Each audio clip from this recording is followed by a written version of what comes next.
Դատական գործընթացները ինչ որ պահի կարող են փակ լինել, ինչ որ պահի մարդկանց կարող են խոշտանգել եւ ճշմարտությունը փորձել կեղծել, բայց ճշմարտությունը հավետ չի կեղծվում։ Եվ Հայաստանում իրենց դեռևս իշխանություն համարողներն էլ պետք է հասկանան, որ այո, դատավճիռներ հնչում են բոլոր տեղերում։ Եվ հայրենիքի պետության եւ ազգի շահը ուրացողները դրան պատասխան են տալու։ Նաև կուզենայի անդրադառնալ մեր ներկայիս իրավիճակում, գիտեք, կարծես կռվախնձոր դարձած եւ էլի այսպես մեր ազգային ընդհանուր նպատակից շեղող մի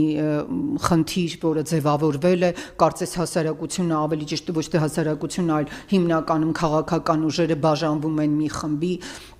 մեկը առաջարկում է անվստահություն հայտնելու, դրա այսպես հայտնի միջազգային եզրույթով ասած իմպիչմենտի ճանապարհով գնալ, մյուս քաղաքական